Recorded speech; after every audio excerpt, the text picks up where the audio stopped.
Natalky!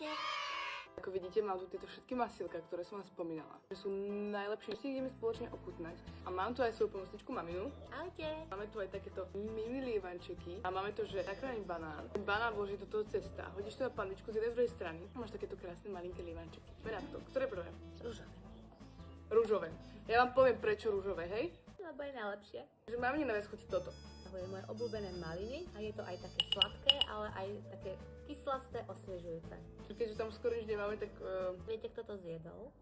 Oh, Number one. Loveberry, yeah! Kešu krém s malinami a vanilkou. Moje najobľúbenejšie je určite toto masielko. Matcha vanila.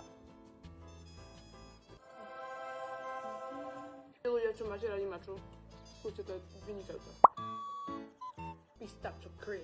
Že čistá pistácia. Do každej raňajky si dáme no. Masielka. Táto je tiež výborná. No. Fajné. Dubajský krém. Kto milujete dubajskú čokoládu, tak this is it. Máte tam presne aj to také Cesto chrumkavé. Vnútro.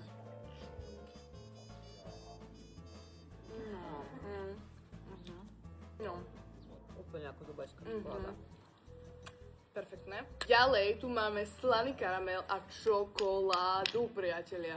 Je to arašidový krém toto. To je slané. Cíti tam hlavne arašidy a ten slaný karamel.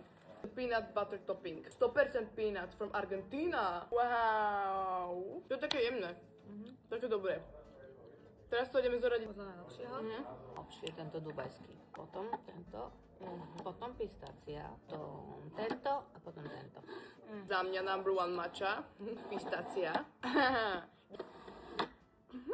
Ja som ešte dneska našla pražené mandle v bielej čokoláde a kokose. Som to ráno našla a ja som to zjedla asi 10. Vonia to krásne. Kokos, biela čokoláda, mandle, mňam. Môj nový favorit. Brutálne raňajky. Prajem, pekný deň. Mám tu už manžel. Dúfam, že ste mali peknú veľkú noc. Čaute. Ahojte, my sa do toho ideme pustiť. Mám tento dubajkový. To je mača, tento je Dubaj. No, toto.